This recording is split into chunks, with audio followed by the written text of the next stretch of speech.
All right, now.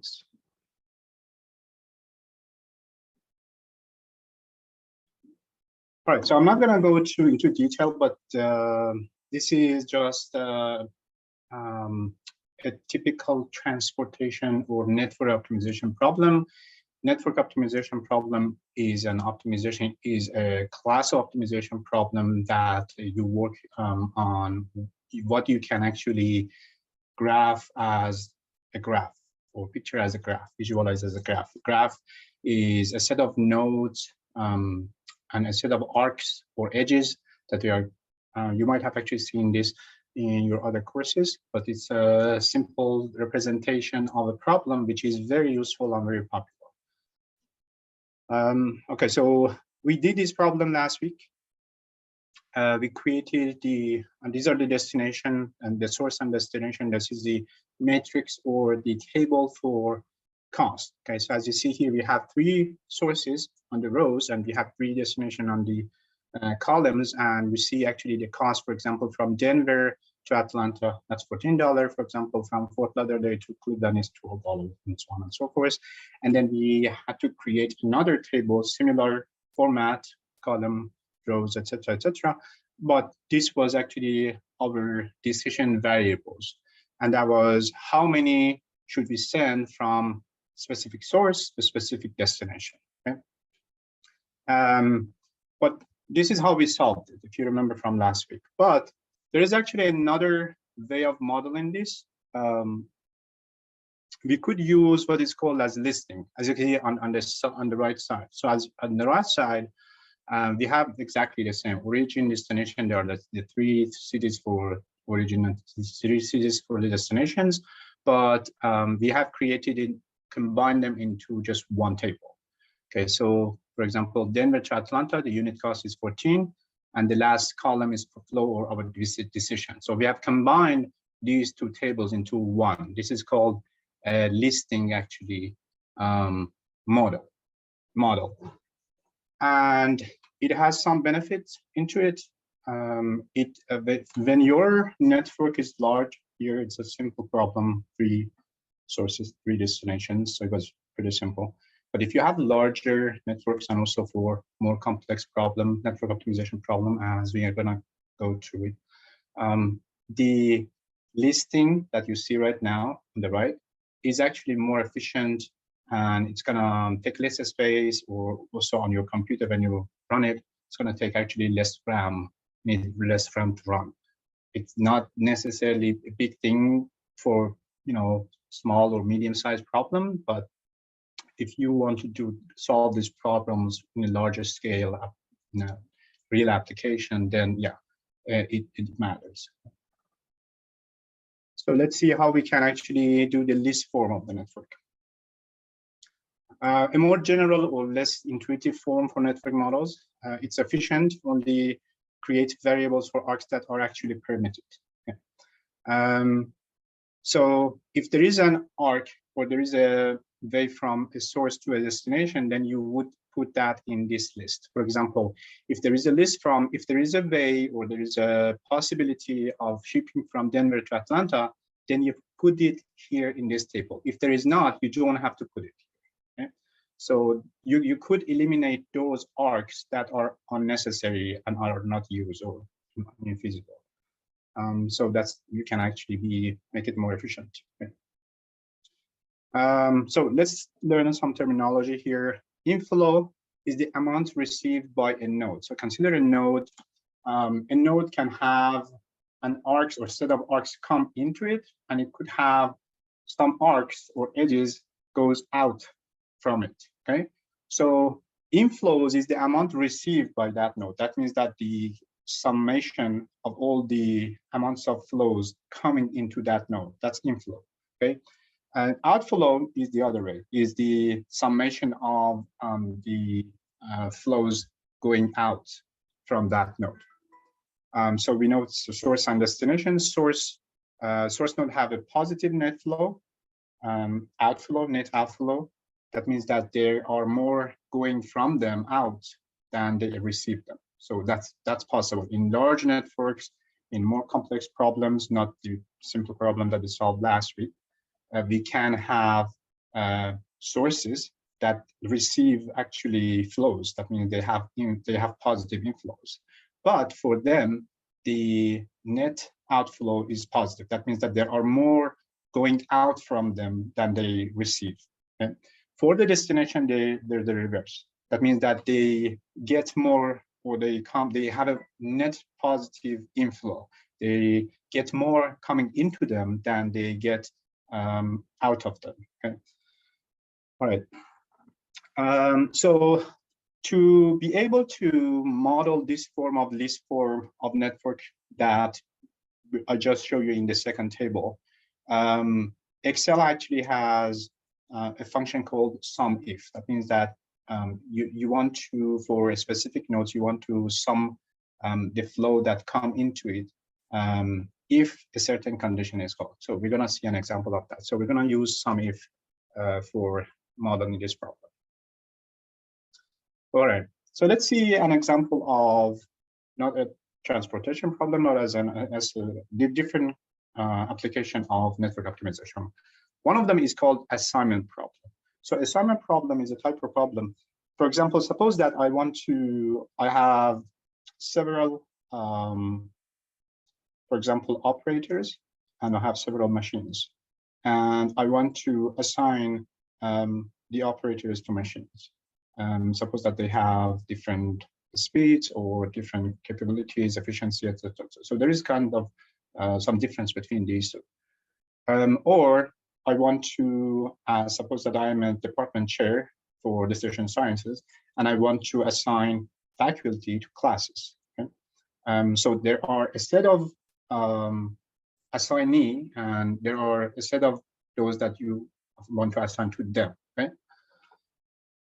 So that's called assignment problem. That's a special case of the transportation problem. How do you model this as a transportation problem? So remember the problem that we did last week? We had the capacity, and we have like destination demand on destination. So the demand for the in this problem would be 1. That means that you just assign 1.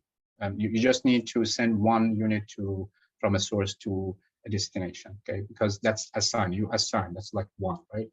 It's like an order, okay? So just 1. So all the capacities and demands are 1 in assignment problem, and you want to model them as a network optimization problem. So the only values that the decision variable can take are 0 and 1. That means that if it's 0, that means you don't assign. For example, if the value for me for the decision, the manager decision making is 1, that means that I am assigned to teach this course. If it's 0, that means that I'm not assigned to teach this course. So that's the assignment problem. The number of sources and the number of destination need not to be the same generally, but there are specific problems that you can actually limit that to make it a specific that okay, you only can assign 1 person and 1 person only to 1 class or 1 class or other applications. Okay? But generally, it doesn't have to be like that. All right.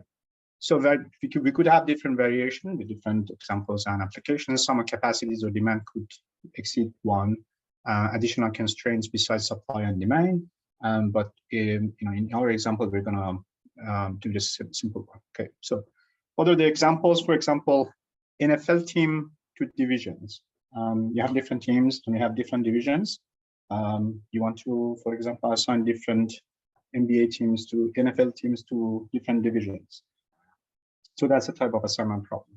For faculty to courses that I mentioned, operators to machines that I mentioned. Any questions so far? All right. So suppose 10 people have volunteered to deliver gift baskets to seniors living. This is an example we want to solve. You have 10 people. They volunteered to deliver gift basket to seniors living at 10 different locations. Okay? So 10 people, 10 volunteers, 10 different locations of seniors members that you want to assign to deliver goods or gifts for them. Based on where the driver lives and the locations of the nursing homes, you want to find the set of assignments. That means assigning drivers or volunteers to this nursing home so that you minimize the total mileage driven. Okay? And that makes sense. It's a good thing. It wouldn't be fair, to the environment, or cost of driving, or gas, or anything like time as well. You want to minimize the total mileage driven by all volunteers making deliveries. Okay, so that's the objective: minimizing the total mileage driven. So that's the objective, and you want to assign each volunteer or driver to based on their location and the location of the destination or the nursing homes. What do we have as an information or an input? Key data: distances between all pairs of drivers, their locations, and the nursing homes locations. Based on home addresses, Google Maps, for example, we can use it to see the mileage. All right, so I'm gonna upload this here, by the way, just to give you an idea how difficult could this problem be. If you want to count all the possibilities, it would be 10 factorial. Like we have 10 actually, for example, for the first driver, just a random driver, the random volunteer from him or her, you have 10 options or 10 nursing homes to assign her or him to. Okay, and for the next one you have 9. So that's 10 multiplied by 9 multiplied by 8 multiplied by 7. So that's 10 factorial. That's more than 3.6 million possibilities. And so if you want to just not use optimization and just go with counting all the possibilities and picking the one that is best, you have to do that for more than 3.6 million possibilities, which is insane. And this is a small problem. If it goes to, say, 1,000, it's going to be impossible practically to do that. All right, I have to share this video.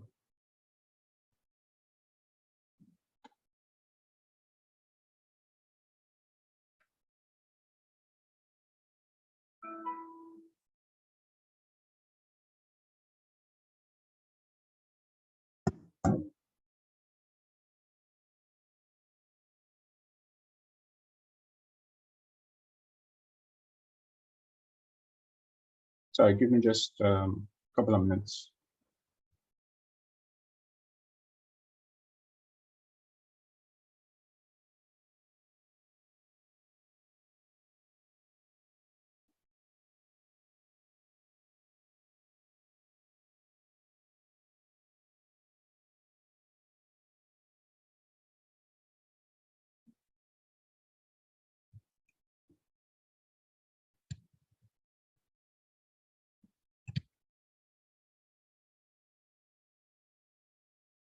All right, so you can download the data, and I'm going to also upload the done version of it, so you have both of them.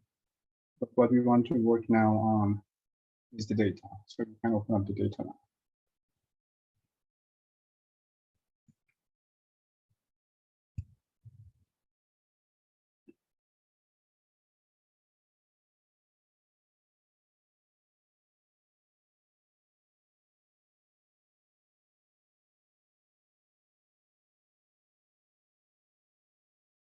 All right. Do you see the files? You should be able to see the files. Yeah, the files are there. Okay, great. That's fine.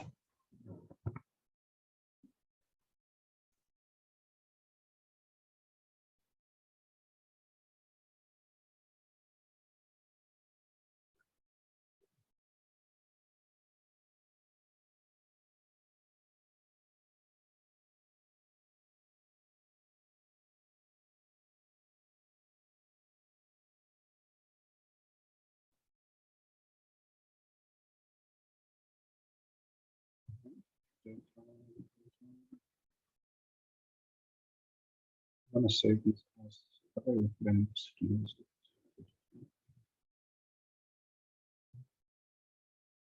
All right, so please make sure that you download the assigning drivers, the data file, and follow along with it. Let me share this with you.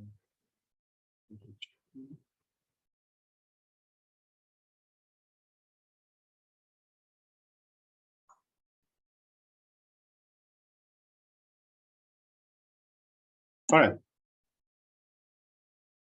Okay, so these are the data. We have here, as you see, we have 10 drivers on rows, and we want to assign them on 10 nursing homes on columns. Okay, so for example, these are Marilyn, Jack, so on and so forth, and these are on the column you can see the nursing homes. And this matrix or this table shows the distance or the mileage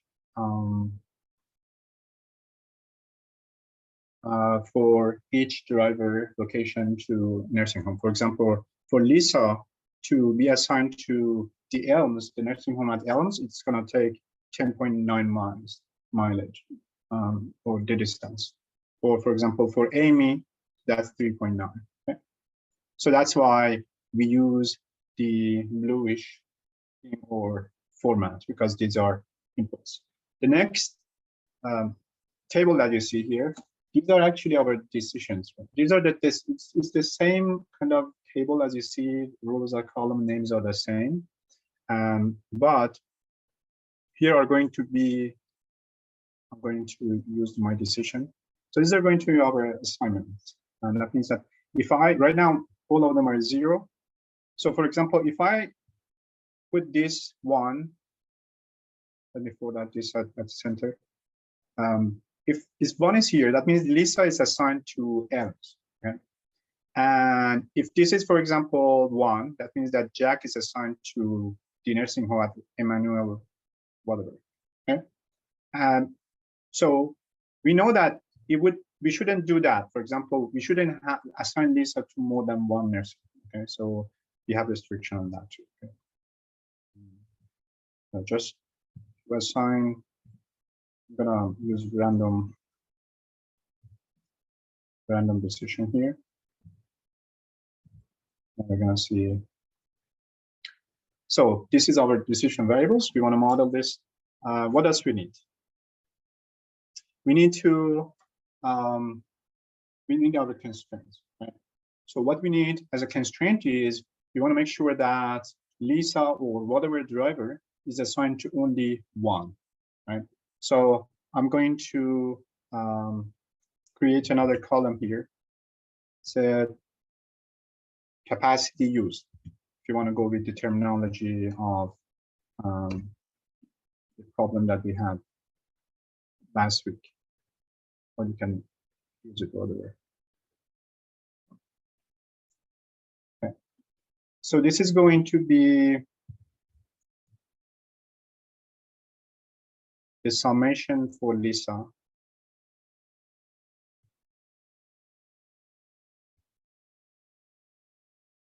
And I can actually drag this down.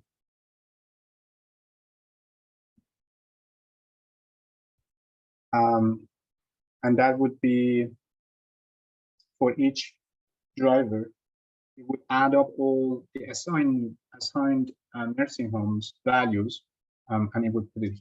Okay. So what is the constraints? We want every driver to be assigned to exactly 1 nursing location. So I'm going to create the constraints here. I'm going to say capacity. If you want to go with the terminology that we used before, the capacity of each, if you want to model it as the transportation problem, it would be the capacity of Lisa or whatever driver is 1. She or he can only be assigned to 1. That means that the capacity is 1. Right? So that's why I use this terminology. I want to model it as a transportation problem. So this has always, there should be 1, and these are not actually decision variables. These are inputs. So I'm going to change that to inputs. And here it has to be equal to. This is our constraints. We want to say exactly the capacity used for whoever assigned to something has to be exactly used or assigned once. Okay, so you see that right now we have, these are infeasible, right? Right. Well, if you, for example, assign Lisa to more than 1 nursing home, this would become 2 and would be. Right. So that was about assigning drivers. Now we also want to make sure that each nursing homes only and get one and only one drivers. Okay? So we're gonna do it on the rows. I'm gonna call this demand met.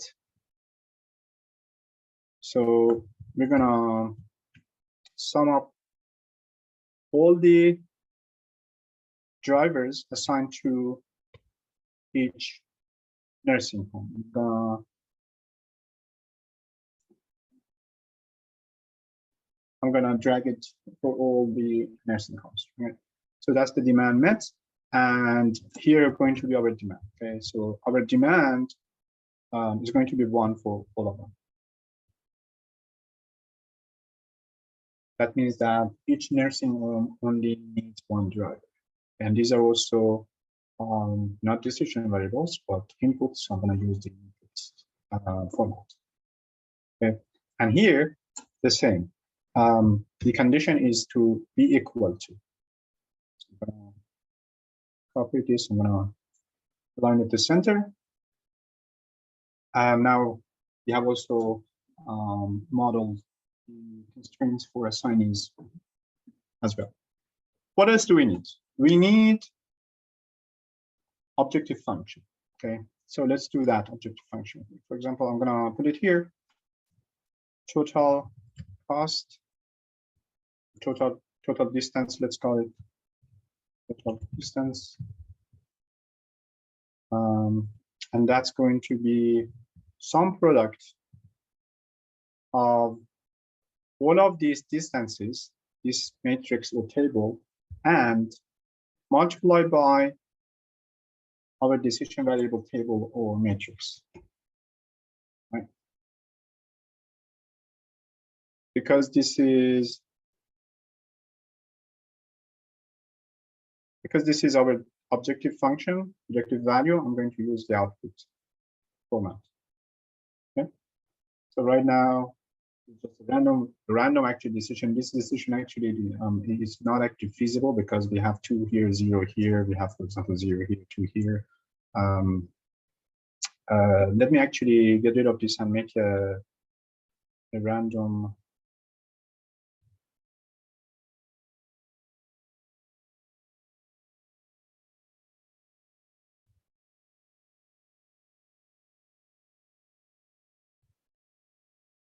All right, so this is a feasible solution, and its distance Professor? is yes. I'm really sorry. Do you mind doing that one more time? Because I'm just getting a different total distance. Oh, you could, because you are probably not generating the same, the same decision variable that I am. So if you consider all of them 0, the total cost distance would be 0. If you give it just random numbers, random 1 here, for example, 1 here, it's going to change. That's the only thing that I want. I wanted to show you that the format works, the model works. Okay, so these numbers are random. It doesn't matter. Okay. All right, sorry about that. Yeah, no problem. So let me actually make all of these 0 again. And again, to just create, I'm going to go to diagonally and make everything 1. Just to have a simple random solution. So this is a random solution. It's a feasible solution. As you see, all of the capacities are 1, all of the demand met are 1, and if the total distance is 144.5. Okay, so let's see if the optimization that we say that it's so promising, it can actually improve this. Hopefully, this is not the optimal solution. Okay, so I'm going to go to data solver. Yeah, okay. We need to actually use range names here. Okay, so let's do that. Total distance here. I'm gonna use main range names. I'm gonna use these 2 as well. Range names. And for these 2 as well.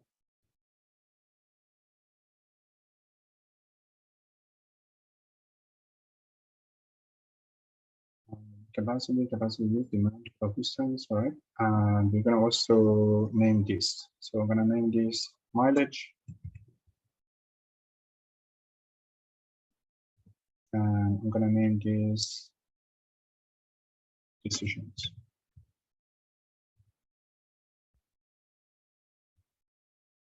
Okay, now let's go to data solver objective. This is our objective cell. I'm gonna put it here. This is a minimization problem. I'm gonna click minimization. Our decision variable is this table. I'm gonna add the constraints here. Let me silence this. Add constraints. So we have two set of constraints. First, we want these to be exactly equal to the capacity. Next, we want these to be exactly equal to the demand. Okay. All right, so as you see here now, the names appear, so it makes more sense now. Total, we want to minimize the total distance by changing the decisions, and the constraints or the capacity used must be equal to capacity, and demand must be equal to demand. We make sure that the decisions variables are all positive or zero, because we cannot assign, it can be negative number. It doesn't make sense. And again, similar to the transportation problem that we solved last week, although this is an integer programming problem, to be exact, this is actually a binary problem. That means that your decision variable could be either 0 or 1. It can't be 2, it can be 1.5, it can be 3 or 10.6. It has to be binary, 0 and 1. But because we our actually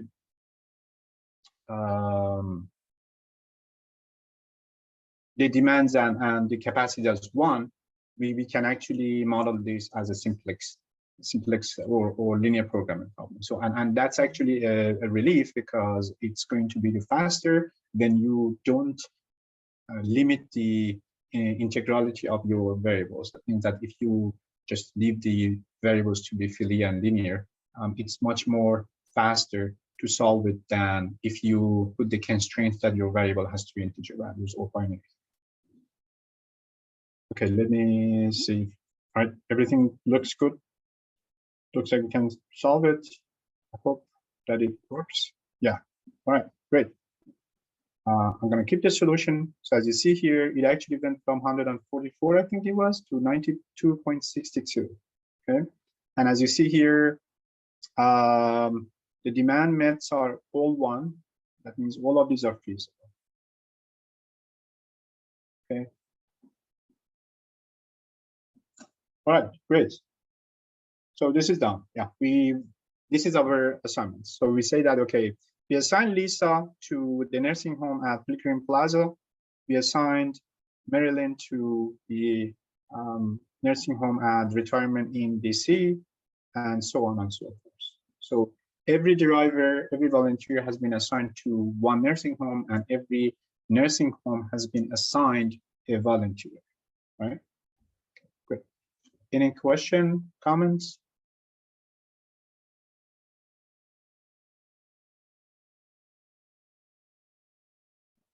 Sorry, one quick question. The cells in the drivers table, the numbers, is that the mileage for the distance?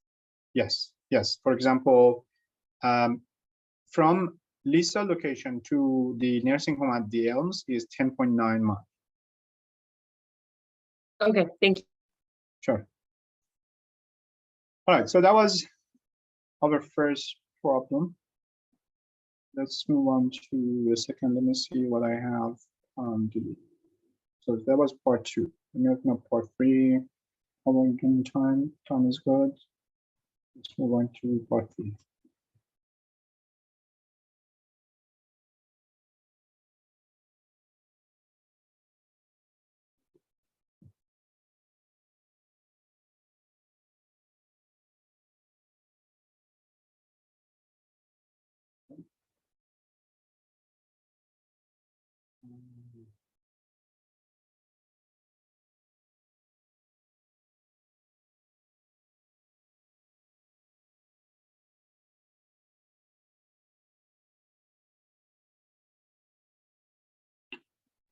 So this is the table. As you see here, we have listed Denver 3 times because Denver can be assigned or sent to Atlanta, to Boston, to Cleveland, and also for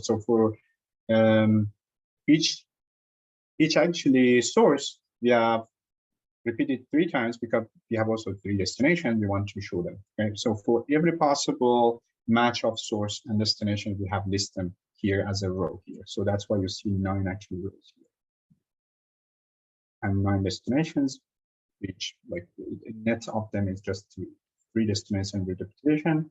The last column here, which is the transportation data is an input, is the unit cost of transportation from the source to destination. For example, from Denver to Atlanta, and the unit cost is 14 based on if the unit flow is 1. Okay, so this is the last column is our decision.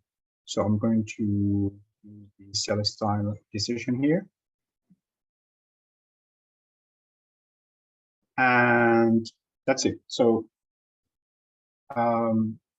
what else we had? We had the capacity for each source, and we had the demands at the destination side. So we need to also put them here to model them, and also enforce the constraints. Okay, so I'm gonna write the constraints here. I'm gonna call them flow balance constraints. Okay.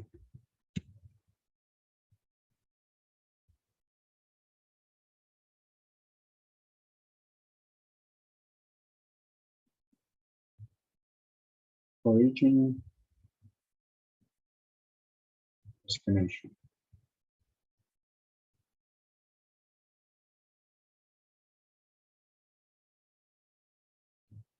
So we have 3 origins and we have 3 destinations. I would recommend, instead of typing in the name of cities or whatever you have in your problem, because we're going to use the sum if, use actually copy and paste. So for example, Denver is an origin. Copy Denver here and paste it here. And then Evansville also is going to copy it. Gonna copy Fort Lauderdale and paste it here.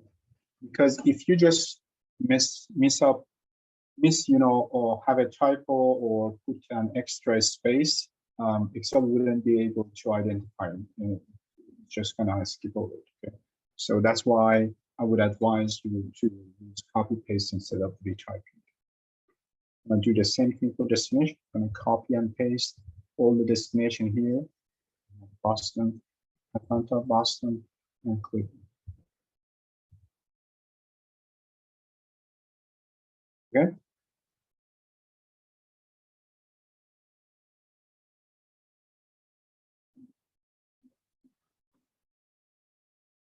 All right. So what we want to say? We want to say, first of all, for the sources, which we have Denver, Evansville, and Fort Lauderdale, we want to say that, okay, whatever flows from these sources, the summation, for example, from Denver, which would be Denver to Atlanta, Denver to Boston, Denver to Cleveland, the summation of these flows from Denver cannot exceed the capacity of Denver. Okay, so that's what we want to say. Okay, so let me actually put the destination here and use them as for constraints for destination. So I'm going to move them here, region bold. So in the next column here, I'm going to say outflow. Okay. So here I want to compute outflows for Denver. That's the summation of flows from Denver to other sources. Okay, so that would be, I'm going to use sum if here. So I want to say, okay, move over to origins. If the origin value for all of these is actually equal to Denver, then sum up the flow here, so that the total flow would be less than the capacity here. That was so.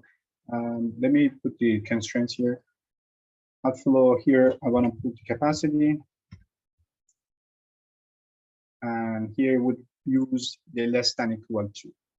This is what I want to create. So I'm gonna go to symbol. I'm gonna click on the less than and put it here. We have 3 sources, so I'm gonna use 3 times of less than equal to. And these are the capacity. Let me put the capacities: 250 for Denver, 300 for Evansville, and 225 for Fort Lauderdale. So I'm gonna use the input format for this, and here I'm going to compute the outflow. So outflow would be sum if range. I'm gonna select all the origins from the matrix or table above, comma, criteria. I want to say move over all of these lists from origin if they are equal to Denver, that's the criteria, comma, then sum up these values. Okay, so this is what it says. Okay, if origin is Denver, then consider the flow and sum it up to all of the others that they have Denver to somewhere else. Okay, so basically it would add up all the outflows from origin when the origin is Denver. Okay, so that's what it does. Because these are all zeros, that's why we have 0 here. So I'm gonna change these values, just random numbers.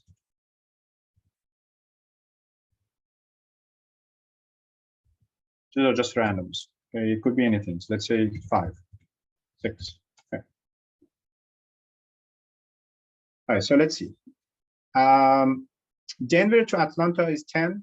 Denver to Boston is 20. Denver to Cleveland is 30. So 10 plus 20 plus 30, that's 60. So it works. Okay. So the good thing here is now I can actually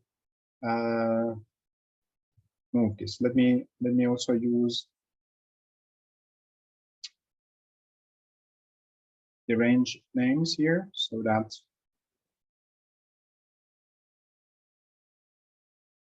it doesn't move when we're going to go to the next row.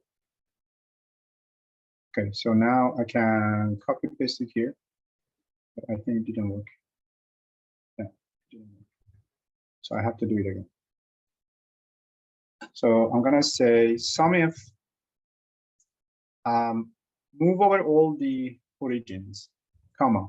If the origin is Denver, then comma, sum up these values. So 60, now I'm gonna copy it here. So 60, maybe it's correct.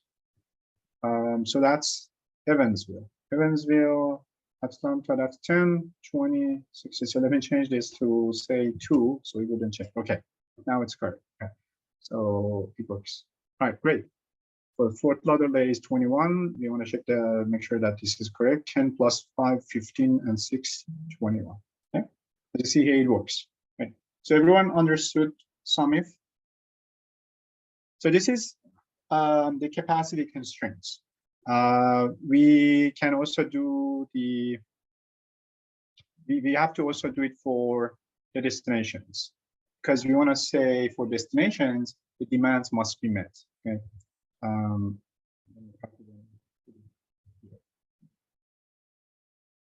So for destination, I want to say, because every destination has demand, so we want to say, okay, the inflows for destination should be greater than or equal to their demands. This is what we want to say. Destinations, I'm gonna, instead of outflow, I'm gonna say inflow now. Inflow here, and here is going to be the constraints symbol, and here are going to be the demand. I'm gonna write demand here. The demands for Atlanta is 175. For Boston is 325. For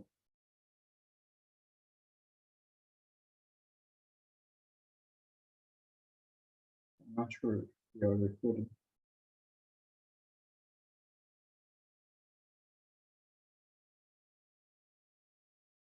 All right, I think it's recording. Hopefully it's recording. Okay, so the demand for Cleveland is 200. going to use, because these are also inputs, so I'm going to use the inputs format here. And for the destination, we want to say the inflow has to be greater than the demand. So I'm going to use the symbol for greater than equal to. So insert it here, copy and paste it 3 times because we have 3 destinations: center, make it center, align it center, and then here I'm going to write the flow.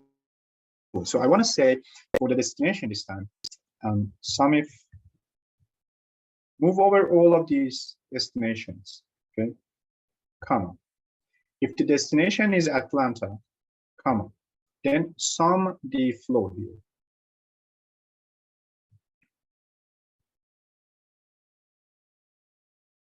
Right, great. Works. So let's see.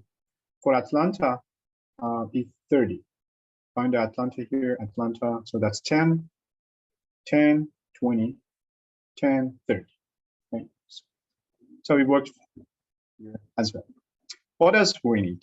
We need the objective function. So I'm going to say total cost, and here is going to be total cost. So the total cost is going to be some product of these 2 columns.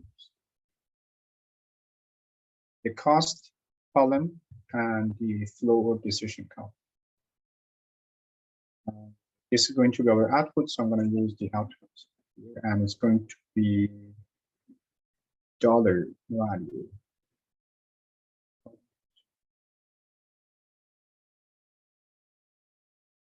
Okay, so let's see. We also let's move on also to name some of other values here: destination, flow, origin. Okay, so we need to also do this. Outflow, capacity, inflow, and also the objective function. Right, looks like we are done. Now we're gonna go to Solver and solve this problem. Objective function is total cost here. We want to minimize it, and the decision variable is this pink column flow. And I'm going to add the constraints here. The first constraints are the outflow constraints. So we want to make sure that the outflow for every origin is less than equal to the capacity. Add. Next constraint is the inflow for every destination. We want it to be greater than equal to demand. Add. So as you see here, it uses the range names here. We want to minimize the total cost by changing the flow variables. And the constraints are the inflow must be greater than equal to demand for every destination, and the outflows for every source must be less than equal to the capacity. We make sure that the flow variables are positive, 0 positive, and you can solve this as a simple LP problem. Although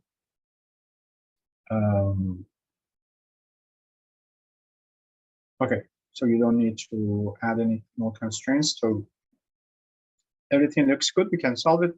Click on solve. It actually solved very fast, and that's our objective function. That's the total cost, 700,225, which is exactly the same one that we solved using the model that we had last week. And these are the flows. We're not sending anything from Denver to Atlanta, not sending anything from Denver to Boston, sending 175 from Denver to Cleveland, and so on and so forth. As you look here, you see that the capacities are less than, if the outflows are less than equal to capacity. For example, for Denver, we have actually about 25 plus 50, 75 slacks.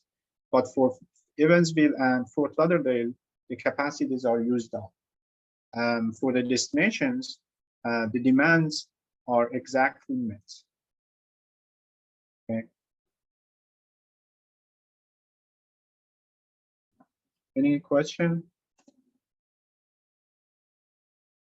All right. I'm gonna close this. the next problem.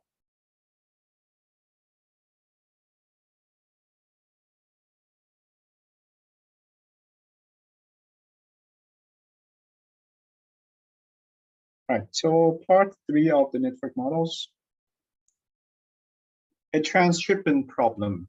So the difference between a transshipment problem and a transportation problem, the problem that I just solved and also solved it last week was a transportation problem. In transportation problem, you have sources or origins, a set of nodes, and a set of destinations, and you want to send from these kind of a pair from, for example, from Denver to Atlanta or to Boston. In transshipment problem, we have intermediate nodes. That means that we have some cities in the middle that they're not the destination. They're just used as, for example, transshipment, what is called a transshipment point. Okay? And this is going to make our problem more complex, but also more practical, because in reality, we kind of practice and work with transshipment problem. And also we can actually use this application for modeling different kind of problems, not just transshipment problem. Okay? So we can expand the transportation problem to include intermediate points called transshipment point nodes between sources and destinations. Okay, so the intermediate nodes are called transshipment nodes. The example that we want to solve right now is called Red Brand Company. It produces tomato products at 3 plants. So we have 3 sources or origins called plants, 3 plants for 2 customers. The destinations or the demand sides are 2 customers. Okay, so 3 sources, 2 destinations, but there are intermediate points here. Product can either be shipped directly to the customers. That means that, for example, from one of the plants, send directly to these 2 customers, or they can be sent to 2 warehouses first, and then from there sent to customers. Okay, you're going to see the network diagram next slides. Shipments are allowed among plants. That means that you can actually send shipments from one plant to another. Okay, that means the plants also can, the sources can also be intermediate points as well. Among warehouses, from one warehouse to another, of course, and among destination. That means that okay, from one customer it can be sent to, first sent to one customer and then shipped to the second customer. So allowing all these possibilities make the problem more complex, but also makes it more flexible to solve more difficult and practical problems. All plants have the same production cost. So the goal is to minimize the total shipping cost while meeting the customer's demands. And so the production cost for each plant is the same. What do we have for data or inputs? We have the plant capacities in tons for the 3 plants. We have the customer demands for the 2 customers in tons. We have the ARC capacity in tons for each transshipment.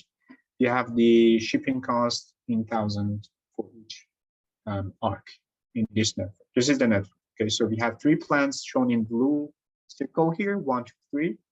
We have 2 warehouses for transshipment point or intermediate points here in black.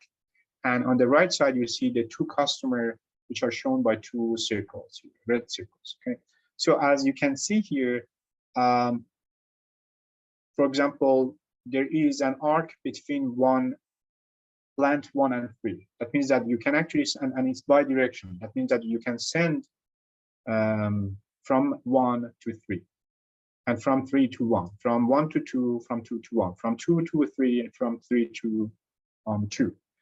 And also you can send from 1 to 4, the warehouses, and then from there send to 6, for example, or send to 7, the customer. Or you can directly send from 1 to 6 and 1 to 7, and so on and so forth. So this is how the network looks like. There's going to be a transshipment cost for each ARC. For example, for each unit of transportation from 1 to warehouse 4, that's $4,000, for example. Right. So we're gonna use the list approach here, because if you wanted to use actually the table that we used last week, it's going to be too big of a problem, and the list form is going to be much more efficient.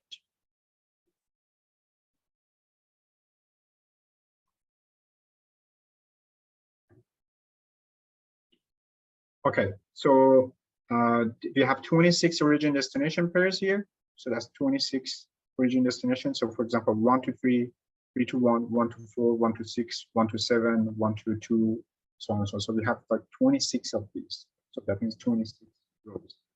26 origin destination pairs, and their unit cost, initial flows, 0 values.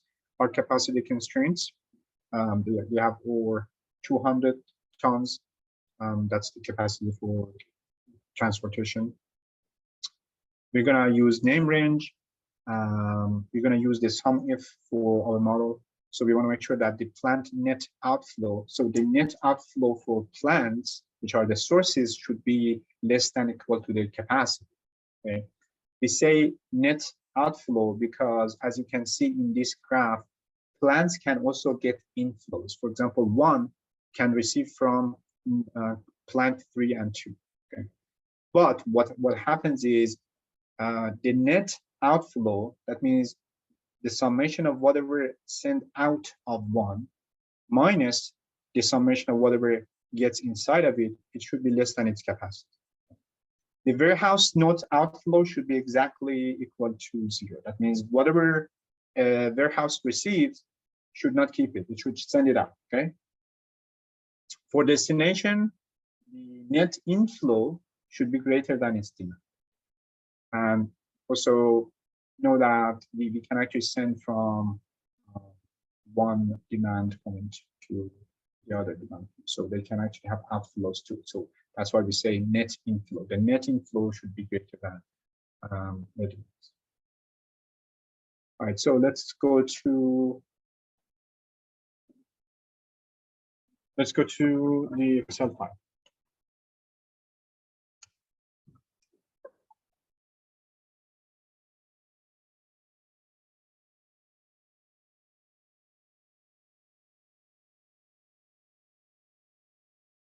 All right, so this is the red brand data in the list format. So what you can see here is the common R capacity is 200. That means that every capacity for R goes from one node to another is 200. And in this list format, you see the origin and the destination for the nodes that we have. We actually have 26 actually combination of pairs here, as you see.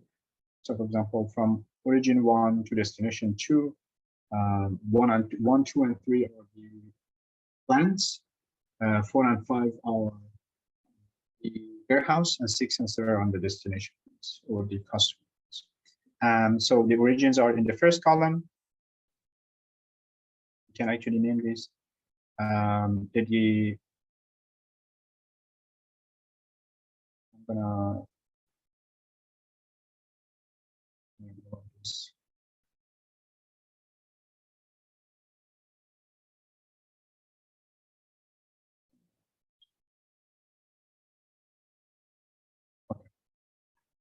These are destinations, 2, 3, whatever, and the next column shows the cost in $1,000. For example, from sending 1 unit from origin 1 to destination 2, it costs $5,000.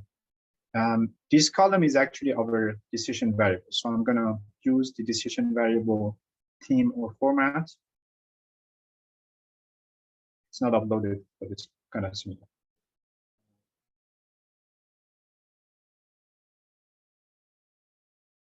And the flow should be less than every flow. That means that whatever you are sending between every pair, each pair should be less than the R capacity, which is actually 200. So the R capacity is the same for every node. That's why we use actually this value.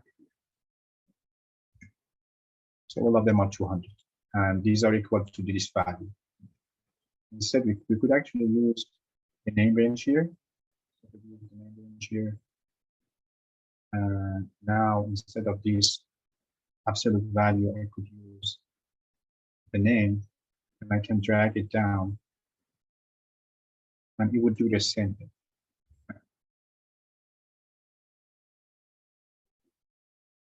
All right. So that's this part. We have to have three set of constraints. One constraint is the plant constraints. That means that the net outflow for each plant, which is node 1, 2, and 3, the net outflow for them should be less than their capacity. That's why we have 3 here. So these are 3 nodes. You want to write the plant constraints or flow here, the net outflow. That's the summation of outflow minus the summation of inflow for that node. It should be less than equal to the capacity. For example, for node 1, the capacity is 200. So that's why we want to make sure that the net outflow is 200. So this is how we would do it. We would say sum if origin to destination. I'm going to select all of this, comma, if it's equal to 1, sum up all these flows, then the origin is equal to 1. So that's the summation of outflows, but we want a net outflow. So I'm going to subtract that by the summation of inflows to node 1, okay? So that's going to be sum if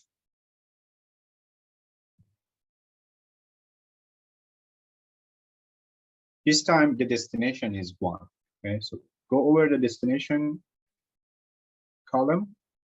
If that is equal to 1, then sum that up.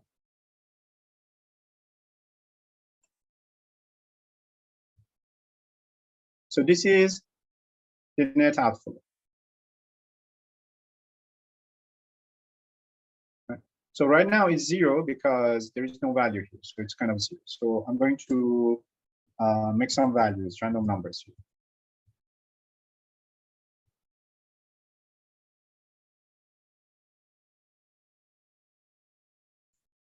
Okay, let's random numbers. We can actually just copy and paste this to the next, for the next 2 origin. Right. So this is our net flow constraints for net outflow constraints for capacity for the origin for the plants. We're going to have the net balance net flow balance constraints for warehouses. For warehouses, we want to make sure that the summation of the flows that come into, that inflows to warehouse should be equal to the summation of outflows. That means that whatever comes into these nodes, warehouse nodes, should get out, okay? So this is how I would do it. Sum if, go over the origin column. If that is equal to the warehouse name, then sum these values up.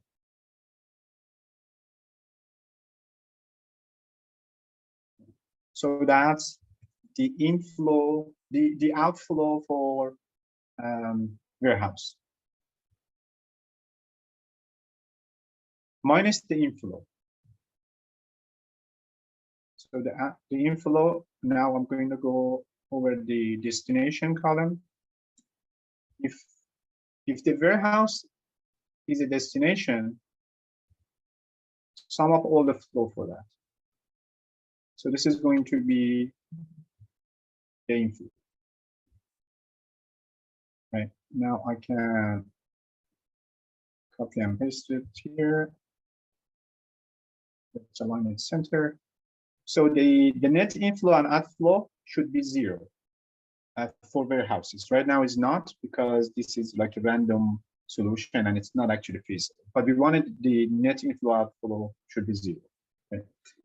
Next, we're going to have it for the constraints, for the destination. For the destination, we want to say the net inflow, that's the summation of whatever comes into them minus the summation of whatever comes out of them should be equal or greater than equal to the demands. Okay, so Now I'm gonna go the reverse. I'm gonna say the sum if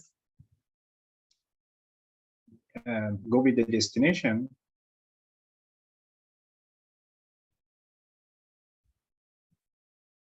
If the destination is 6, sum up all these values.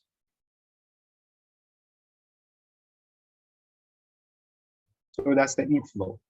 Inflow minus the outflow. This time I'm gonna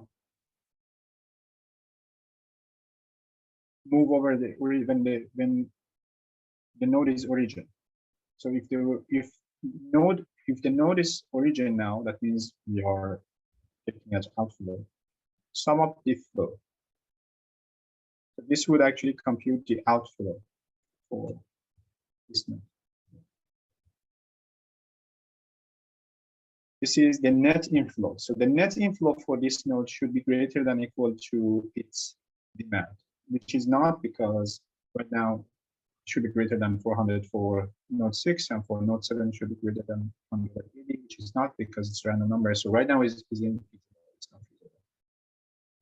It should be. Okay. What else do we need? We actually need the total cost, the objective function. So I'm going to write the total cost here.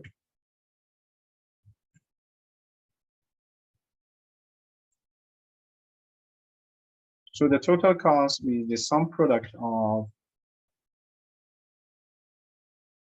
the unit cost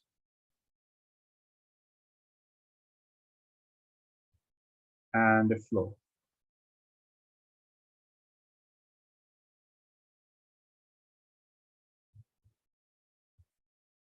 And this is dollar value. It's an output. So let me name the range name for this as well. So I'm going to use this. What we have here. Range name for this. And then for this. And for this.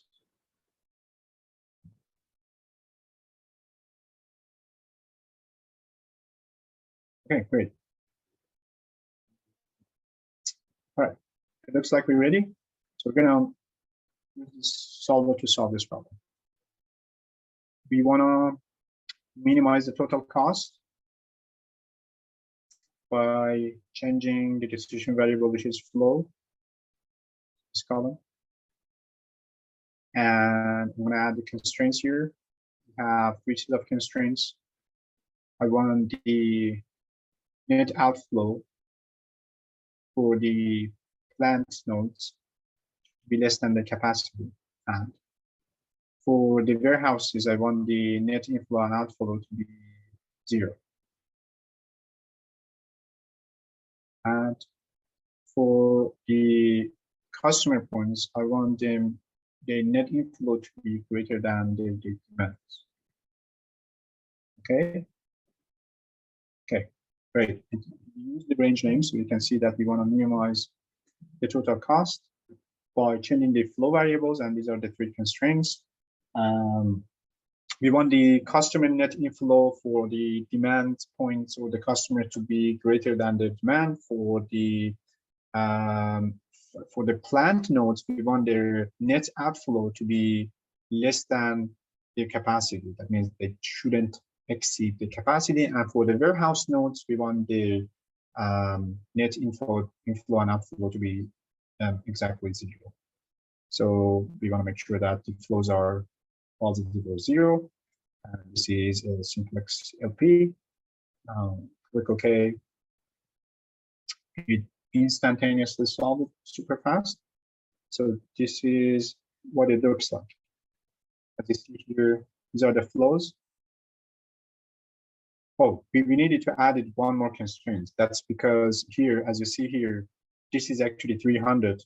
The flow from 2 to 4 is 300, which is greater than its capacity. Okay, so we need to add that constraints as well. So I'm going to add these constraints that the flow for each arc should be less than or equal to its capacity.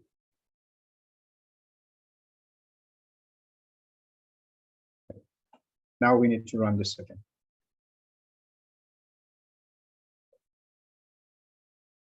All right, so now if you look here, you're gonna see that, yeah, none of the flows are exceeding its capacity. The plant outflows are less than the capacity or equal to, except for node 1, plant 1, we have about 20 the slack. The net inflow outflow for warehouses are exactly 0. That means that whatever comes into these warehouses gets out. And for the demand point or customer point, you see that the net inflow is exactly equal to the demand. And the total costs of this transshipment problem is 3,260. All right, so that's about this problem. We are done with this problem, and we want to take a break, and then we're going to come back after that. All right, hello, back. I'm back again. All right, so let's get back to our problem. I'm going to share this with you again. This is how we solved it. We solved about transportation problem here, the transshipment problem here. And this was our optimal solution. It says send 0 from node 1 to 2, 1, 2, and 3 nodes, they are plants, okay? It says it send nothing from 1 to 2. Send actually 1 to 3, send 380 from 1 to 3. 1 and 3 both are actually original plants or resources, okay? So it says send 180 units from one plant or one source to another plant or another source. So that's interesting. And so on and so forth. So actually to make this more understandable, this is how the solution would look like if we interpret the solution into a network or a graph, okay? It says the green arcs here shows actually the optimal solution, okay? So it says send 180 from source for plant 1 to plant 3, and send 200 from plant 3 to warehouse 5, send 80 from plant 3 to warehouse 4, send 120 from plant 2 to warehouse 4, send 180 from plant 2 to customer 6. And also it's interesting that you send 180 items per unit from demand point 6 or customer 6 to customer 7. Okay? That's also interesting. So this is our optimal solution, and the cost of that was 3,260. All of our demands at customer points are met. The capacities are not violated. The inflow constraints, the outflow constraints for warehouse and sources, plants, or destination and customers, all are met. Okay, so this is a feasible solution, and this is the best solution. That's the best solution you can get. You cannot get any solution that's better than 3,260. That means that, yeah, any other feasible solution that you find is greater than this. This cannot beat this one. So let's go back to the lecture. All right, one thing else we wanted to do here. I wanted to also count the number of non-zero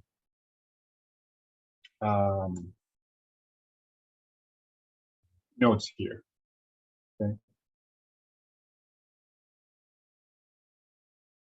Okay. Also arc at capacity. That means if you look here, you see that, for example, from 1 to 3, the arc used is 180, but its capacity is 200. But if you look, there are 3 of these that they are at 300. Okay, so to find that automatically using Excel, you can use actually COUNTIF. COUNTIF. So you're gonna say count when this is equal to 200.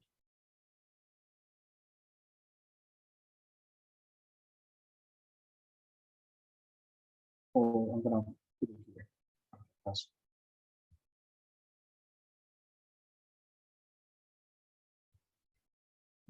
Copy here. Let's say arcs at capacity. So arcs at capacity are 3. That's also an interesting. Okay, what else?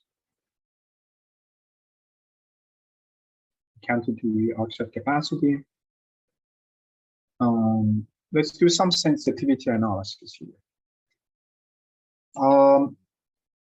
One input that we had was the assumption that each arc capacity, the arcs, all of the arcs share the same capacity, and that was 200 tons. Okay. So we see that 3 of the arcs are at the capacity. That means they have used up the capacity. So it looks like, it sounds like, if we could relax this capacity, that means that if we could increase the capacity of these 3 arcs at least, we could actually beat the optimal solution, or improve the optimal solution. That means that we could improve the cost or decrease the total cost of shipment, transshipment. So this is what we want to do. We want to see what impact does the arc capacity have on our optimal solution, the total cost, and also on our optimal solution. So currently 3 arcs are limited by 200. We want to calculate the number of arcs. We use that. How do the results change if the common arc capacity changes from 150 to 300 tons, increment of 25? So let's do that. So this is actually a solver table. So we're going to use the solver table, one-way table here. This is one-way table. And the input cell is this value, and its name is arc capacity. We want to run it from 150 to 300, increment of 25. 150 increment of 25.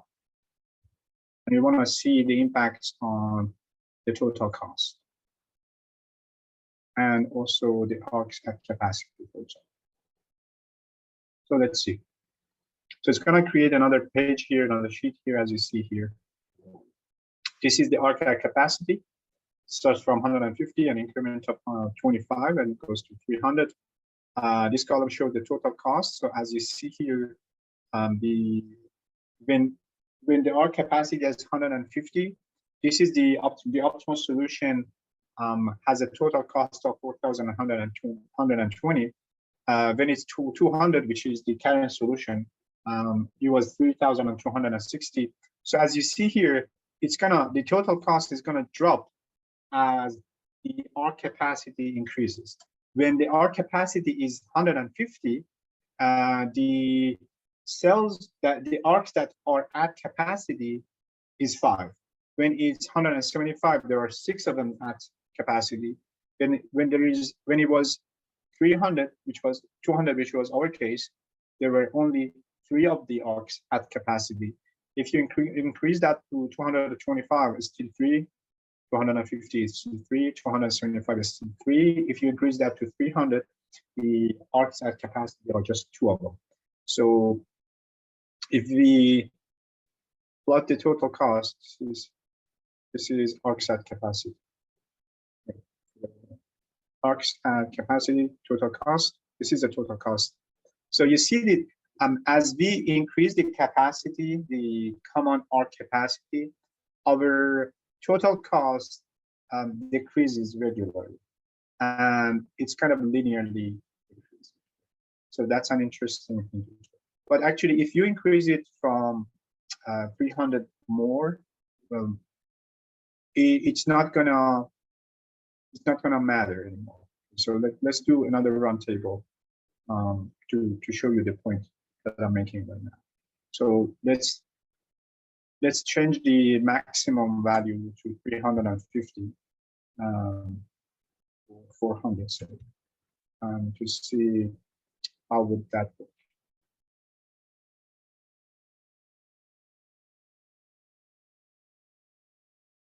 Right. So as you see here, as the arc capacity increases from 150 to 300, the total cost decreases to 2,320. But if you increase the total capacity from there to 325, doesn't matter, the total cost stays the same.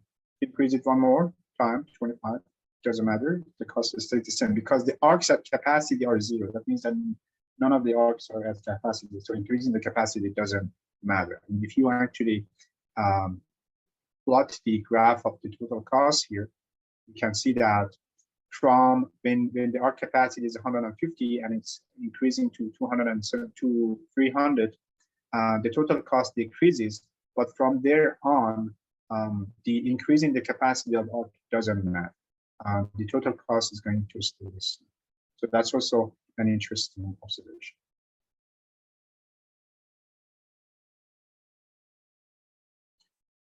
So we can actually extend this problem, and there are different ways we can extend this problem. So this possible extension, we had actually, we could have two different products here.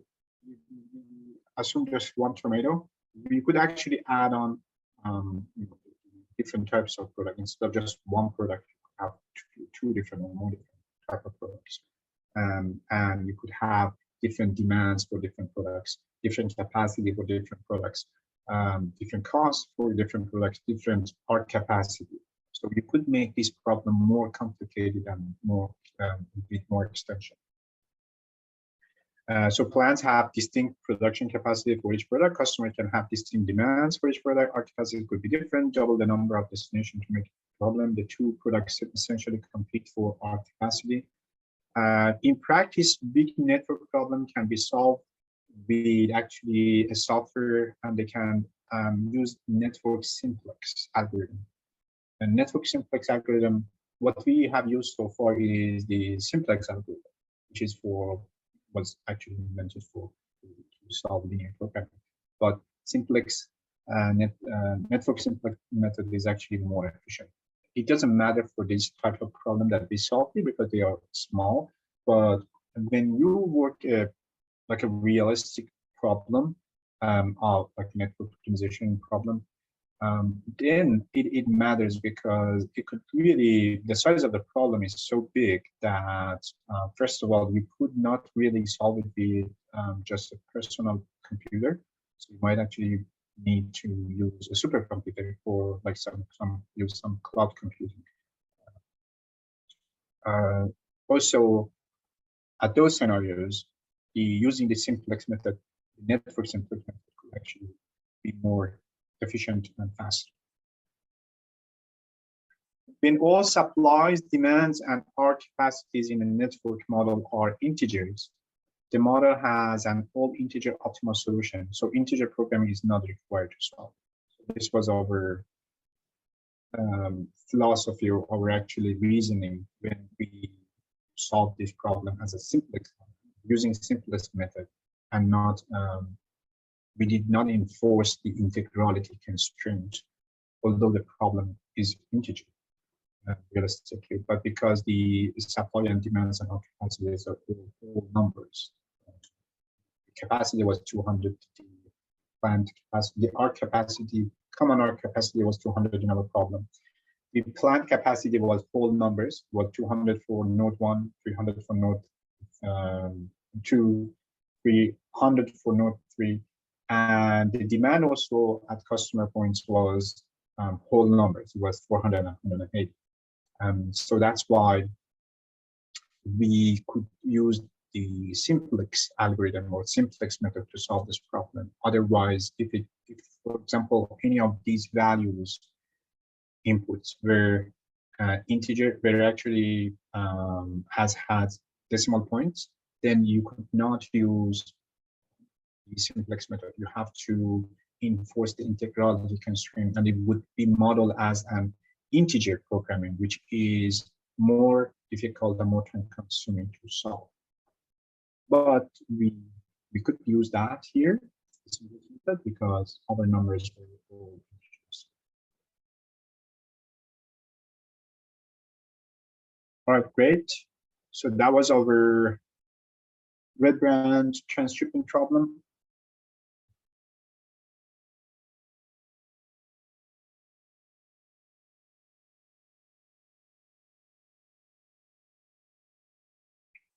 Let's go move to the fourth part.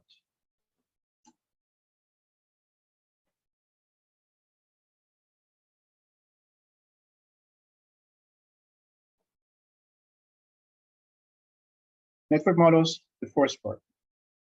So this is another application. It's called, it's a very popular application that you use it probably every day. You use it every day. And it's shortest path problem. We talked about it last week, but we're going to solve a problem like that. So shortest path is a very common application. So any software or application that you use, such as Google Maps, Waze, Apple Maps, whatever, to find the shortest path or the fastest path between a destination and an origin, is this type of problem. They not exactly use the same method that we use. There are different heuristic algorithms, for example, Dijkstra's algorithm, because the problem could get too hard, too difficult to solve. And that's why they may have to use other faster algorithm to be able to solve it. And so this is what we want to study now, the shortest path problem that we have, at least with the application. So this is a special case of the previous problem, the transshipment problem. So the shortest path problem can be modeled as a transshipment problem where you only have one starting node or one origin, that's where you are, and you have one customer or one destination, and that's your destination that you want to get into. But you're going to have several different transshipment points or intermediate points. That's the cities or the squares that you have to cross to get into your destination. So the supply is exactly one, the demand is exactly one, and you have many transshipment points with the net outflow of 0. What is the goal? The goal is to find the shortest path. That means that find the summation of paths or arcs between each nodes, so that the summation of lengths of these paths, or the lengths of the path, is the shortest or the fastest. By the way, these are two different concepts you might notice. The shortest path is not necessarily the fastest path because of a lot of things such as traffic or whatever. What are the data? The data, we have mileage, traveling, or the arc value is the mileage here, similar to the driver assignments that we had for assigning drivers or volunteers to nursing homes. The arc values are the mileage on that arc of the distance. What are the decisions? The arc flows. We want to see, okay, out of these so many arcs or passes, which one should we actually choose? Okay, so when 2 points, a pair of 2 points that are connected using an arc is selected, and that means that we're going to traverse, we're going to travel through that 2 points, through that road or street or having whatever. So we're going to choose that. So the arc flow is going to be 1. If we decided not to use that road or street or highway or whatever, the value for that would be 0. Okay? So it's a selection. 0 means we don't select them. 1 means we select them. All right, so let's solve a very simple shortest path problem. Suppose that we want to get from Birmingham, Alabama to Virginia Beach in Virginia. And these are the transshipment points. We have Chattanooga in North Carolina, I think, Atlanta in Georgia, Knoxville, North Carolina, Asheville, North Carolina, Greenville, South Carolina, Charlotte, North Carolina, Greensboro, Lynchburg, Raleigh, North Carolina, and then we have Virginia Beach. Okay, so these are, you could go, for example, from Birmingham to Charlotte, and then to Knoxville, and then to Lynchburg, and then to Virginia. Or, for example, you could go from Birmingham to Atlanta, then to Chattanooga, then to Asheville, then to Greensboro, then to Raleigh, then to Virginia. So you have different, actually, you have different options. But what you're looking for is the fast or the shortest path. And the values on these arcs are going to be the distance between these two cities. For example, here, you have to put the distance between Birmingham and Chattanooga. So as you see here, you can model this as a transshipment problem where these are all warehouses, and the Birmingham is actually the plant or the source or the region, and the customer or the destination is Virginia, which is one node, and the demand is one, the supply is one, the capacity is one, and all of these points in the middle on warehouses. So let's model this problem using Excel. You should be able to download the file, Excel file from iLearn. It's called the shortest path data. Let me open it up. Shortest path.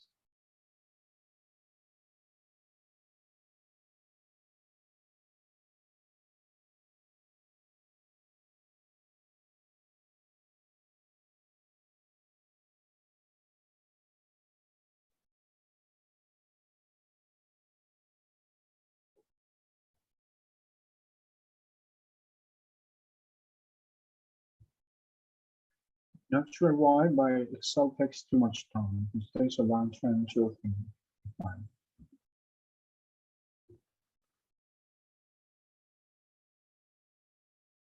Choices. Good.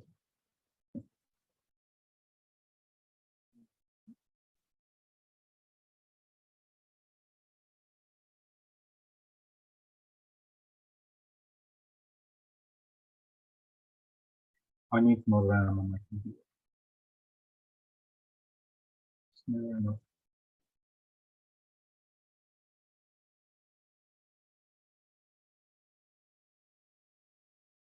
All right, let me share this with you.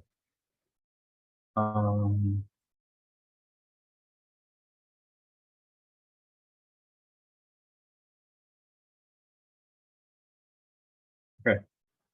So this is the shortest path data. I'm going to rename it as series as something else, so I wouldn't actually lose the original file. I've created a delete folder.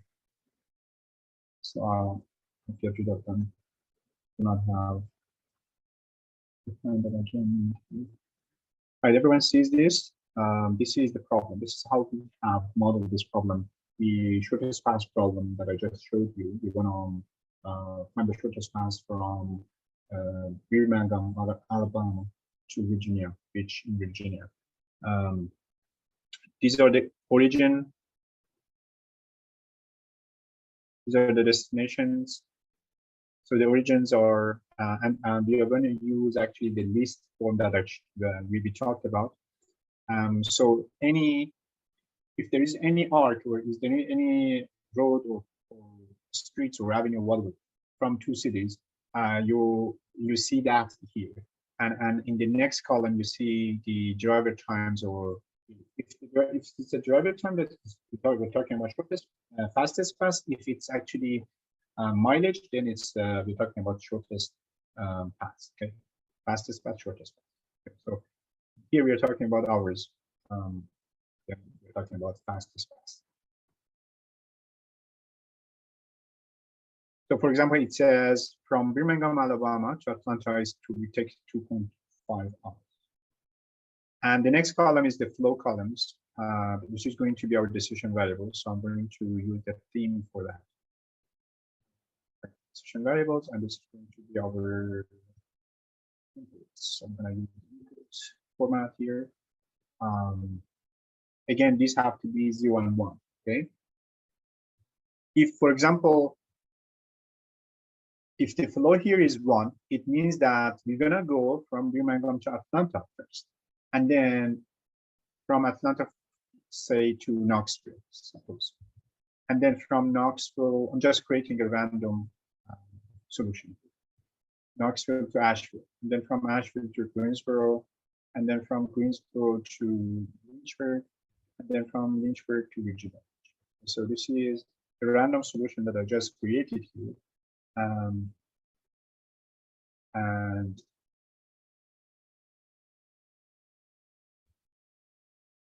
not necessarily the best, but this is what I created here. And here we want to write the constraints, the net outflow, net inflow constraints, and also the objective function, etc. So let's actually name all of these here. Range names using the range names here.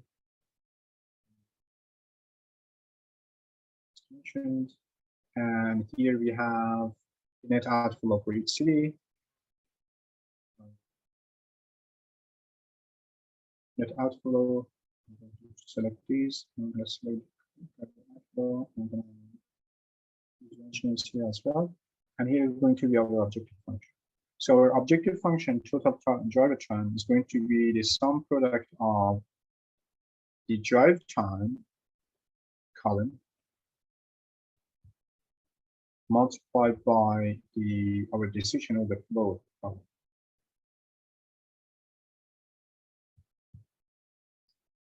And it's going to be in hours. So I'm going to use the output format for this. Total driver time.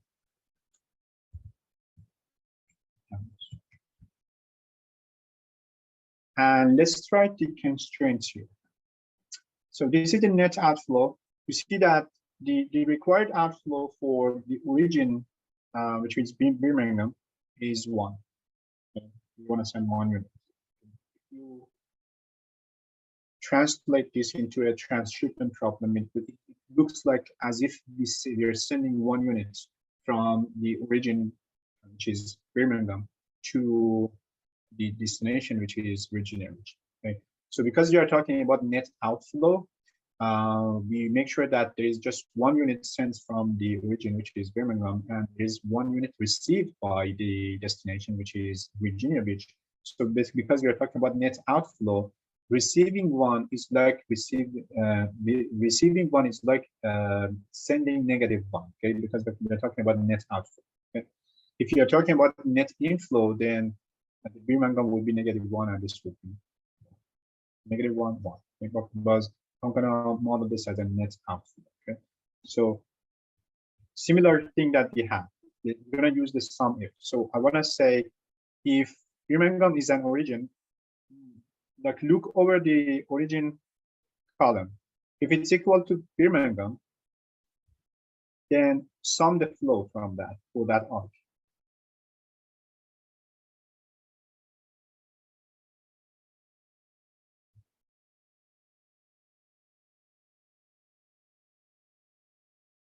And also, I'm going to write the flow to it as well. So I'm going to subtract the summation of inflows from the summation of outflows. So if this time looks over the destination, and if Birmingham is a destination, here is a fun. Then add up the flow for that. That's going to be.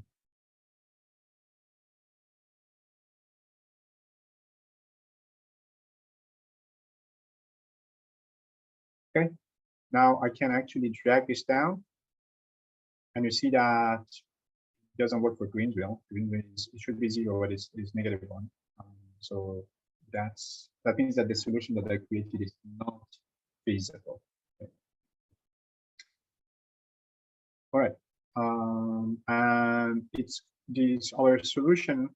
Our path is going to take this path that I created, which is not feasible. It's going to take 15 hours and 15.3 hours.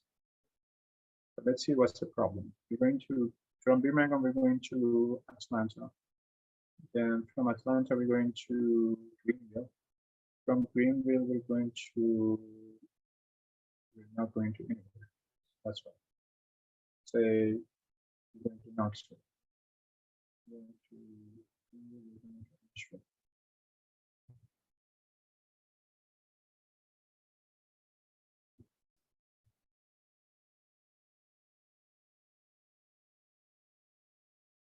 We're going to Asheville. From Asheville, we're going to Lynchburg. From Lynchburg, we're going to Virginia. So this one is a feasible solution, right? And it takes 15 hours using this path to travel from Birmingham, Alabama to Virginia Beach. All right. Let me also use range names for the objective function. Do we have that? We don't have it, so I'm going to use that here. How about the outflow net outflow? Yeah, we have that. Okay. So it's good to go. Let's go to the data. I'm going to solver. Here is going to be our objective function. So I'm going to select this cell, and we are minimizing it. And our decision variable is going to be the flow variable here. I'm going to add the constraints here. We have one set of constraints, and I forgot actually to add these here. Let me go back and add this. So we want this exactly to be equal to. So equal to. Now go back to solver. Add the constraints. So we want all of this to be exactly equal to all of this.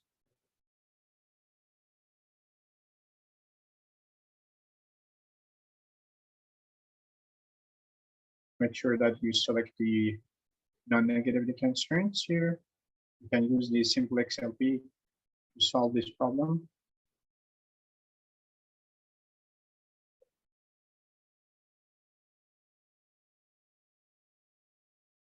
All right, so we found another solution which is better. My random solution was takes 15 hours, but this solution takes, which is the optimal solution. This is the fastest pass. Is take 11.5 hours. So it says from Birmingham go to Atlanta, from Atlanta go to Greenville, from Greenville go to Charlotte, from Charlotte go to Raleigh, North Carolina, and then from Raleigh go to Virginia.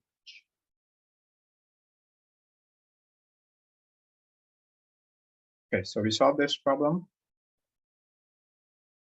To find the shortest path, this was actually the fastest path. I have to say it was fastest path. If we had written the mileage on the arcs, it would be the shortest path. Trace all the arcs with flow equal to 1. For intermediate nodes on the shortest path, one arc leading into has a flow of 1 and one arc leading out of 1. That means we have net flow of 0. So and you can see here, for example, except for Birmingham that gets an outflow of a net outflow of 1 and Virginia Beach that gets a net outflow of -1. Every city in between gets a 0, right? So for example, Atlanta, from Birmingham it goes to Atlanta. So one comes to Atlanta, then one goes out of Atlanta here. From Birmingham go to Atlanta, from Atlanta go out to Greenville. Even for Greenville, you go to Greenville from Atlanta, but you get out of Greenville and go to Charlotte. So every node in between, in the transshipping point, is going to get a net outflow of 0.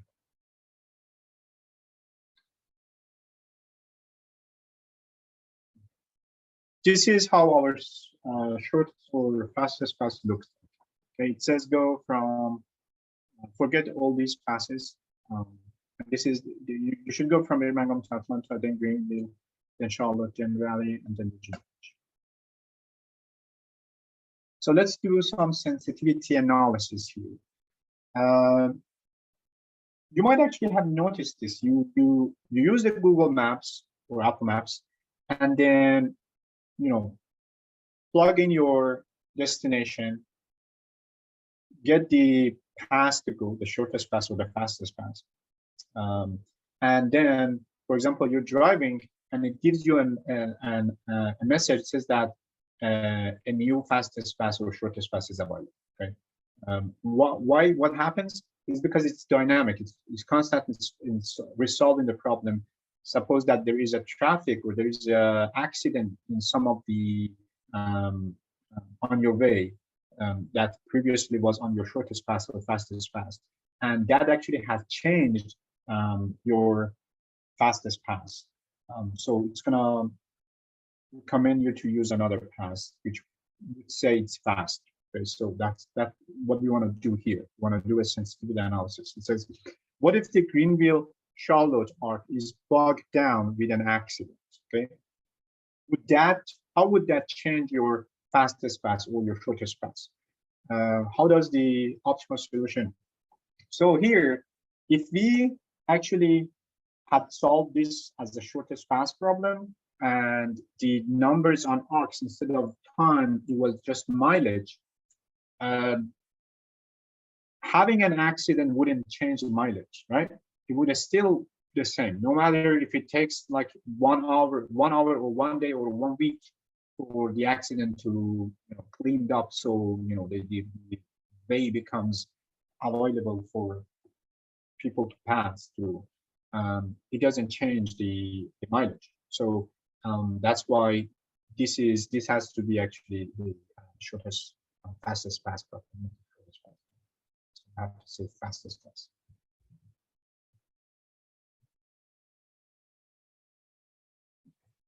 You want to see what if the Greenville-Charlotte arc is bogged down with an accident? How does the optimal solution change as the drive time on this arc goes from 1.5, which is right now? Right now is 1.5. I'm not sure if it shows it here. So from 1.5 hour, it goes to 5 hours in 30 minutes increment. You want to run the solver table to do that, to see how would that change. Okay, so let's say that the Greenville-Charlotte is actually on our optimal solution. Greenville-Charlotte is actually on our fastest path. Okay, so let me go ahead and change actually all of these fastest paths.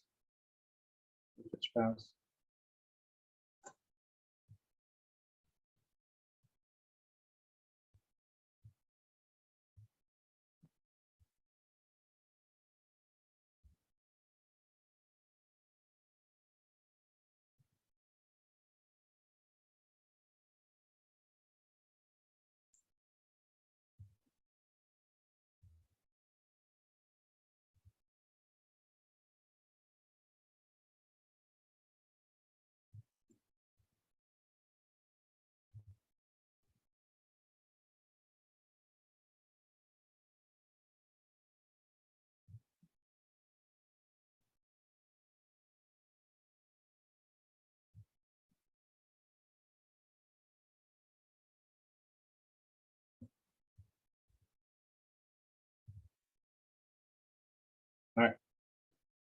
So we're going to use the solver table for our problem. So we're going to say right now from Charlotte to Greenville, from Greenville to Charlotte, Greenville to Charlotte, Greenville to Charlotte is 1.5 hours. You want to do a sensitivity analysis and increase that from 1.5 to 5 hours. So I'm going to draw solver table here, one-way table, and I am going to change this value in Charlotte here from 1.5 minimum to 5 hours, an increment of 0.5, and I want to see the impact on the total driver time. You could also see that on how would that or how would do it. Let's do that. I'm also select this one. Want to see whether our fastest path changes and would not include the Greenville-Charlotte path. We're going to run that. So to create it here, as you see, these are all the flows that we had, and that one is the total cost, total actually the driver time, or the length of the path, the shortest path. So as you see here, when we increase the drive time from Charlotte to Greenville, from Greenville to Charlotte from 1.5, one increment of 0.5 over 30 minutes. Our fastest pass changes up to when it gets to 3 hours, then you see that it doesn't change anymore as you increase the drive time. Why is that? Because actually at this point, when the Greenville Charlotte drive time is 3 hours, the new shortest pass becomes available, the new shortest pass, and that shortest pass does not, or fastest pass does not include Greenville to Charlotte. Okay, so it doesn't matter if you increase the drive time from Greenville to Charlotte, because it's not on your path, it's not going to impact your drive time or fastest pass from Alabama, Birmingham, Alabama to Virginia.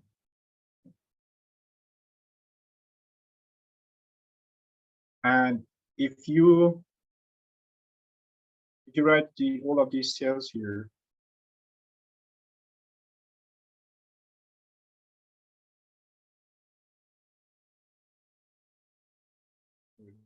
destinations, ask it to transpose it.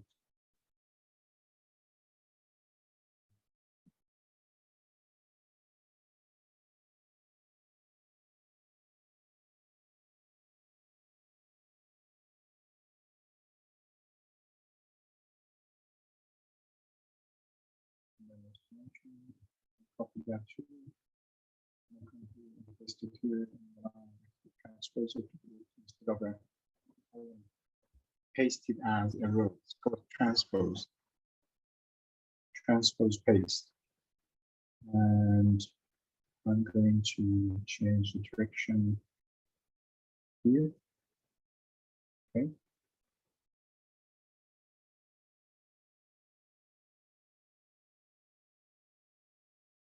Okay. So now you can see these are the meaning of this. That means that from Charlotte to Greenville, these values. You have to have the. But anyway, you see the changes here in the total cost, the total drive time from going to from Birmingham, Alabama to Virginia Beach, and how would that be impacted if the drive time of the pass from Greenville to Charlotte is get clogged or because of accident or whatever. You see the impact. At some point, that pass is not going to be part of your fastest pass. It's not going to be in your way. So that's why it doesn't matter how long it's going to, the accident is going to last. Right. Yeah, and that's it. It looks like we covered everything.